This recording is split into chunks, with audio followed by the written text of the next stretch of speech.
Hello বন্ধুরা, happy life Soma 2.0-তে আবার আমি একটা রেসিপি নিয়ে হাজির হয়েছি। আজকে রেসিপি কি দেখো, আজকে পালং পনির। তার জন্যে আমি কি নিয়েছি, পালং শাকটাকে আমি ভাপিয়ে নিয়েছি সামান্য নুন দিয়ে। এই যে মিক্সিতে আমি পেস্ট করবো। তার আগে কি কি নিয়েছি দেখাচ্ছি। পনির নিয়েছি, একটুখানি হলুদ নুন মাখিয়ে রেখেছি।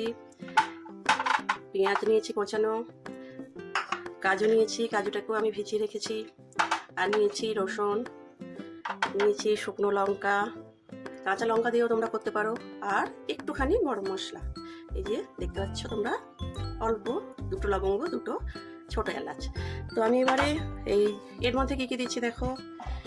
এর মধ্যে দিয়ে দিচ্ছি আমি রসুন, দিয়ে দিচ্ছি কাজু,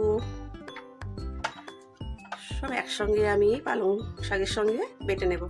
আর দিয়ে দিচ্ছি এই যে লঙ্কা আর গরম মশলা, আমি সব একসাথে পেস্ট করে নেব। তো আমি এগুলো পেস্ট করে নিয়ে আবার ফিরে আসছি বন্ধুরা তোমাদের সামনে। তো আবার ফিরে এলাম বন্ধুরা। তো আমি এবারে দেখো ফিরে এসেছি।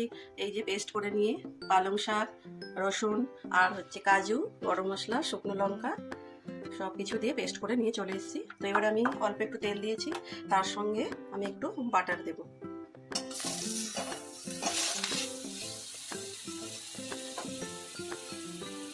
বাটাটা একটু বেশি দিতে হবে, যেহেতু এটা পালং শাক, পালং পনির, এটা শাক তো একটা অসাধারণ লাগবে। তো আমি এবার পেঁয়াজ কুচোগুলো ভেজে নেব।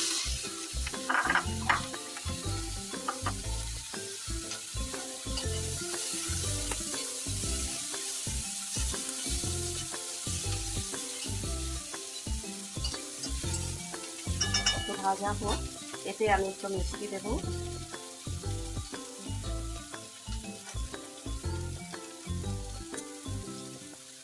আর একটু কাশ্মীরি লঙ্কা দেবো অল্প একটু।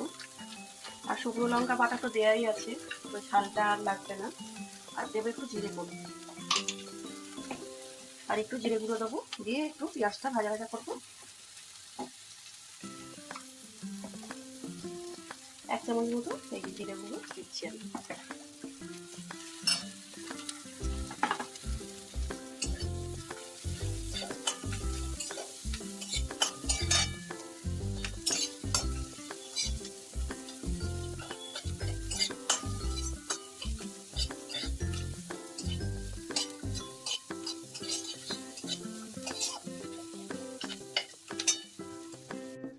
তো বন্ধুরা দেখো, এই যে আমি পালং শাক পেস্ট করাটা দিয়ে দিয়েছি, এই যে ফুটে উঠেছে। তো এবার আমি পনিরগুলো দিয়ে দেবো। পনিরগুলো দেওয়ার পরেই আমার পালং পনির একদম রেডি।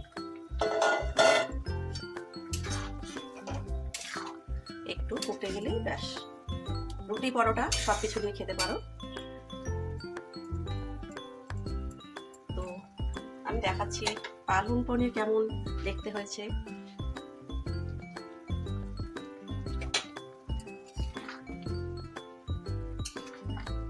দেখো বন্ধুরা, তোমরাও করে খেয়ে দেখো। তো সবাই ভালো থেকো। আমার পালং পনির রেসিপি কমপ্লিট হয়ে গেছে। তো বন্ধুরা, হ্যাপি লাইফ সোমা 2.0 এই চ্যানেলটাকে সাবস্ক্রাইব করো, আমার পাশে থেকো। টাটা বন্ধুরা, আবার অন্য এক রেসিপির সঙ্গে তোমাদের সাথে দেখা হবে। বাই।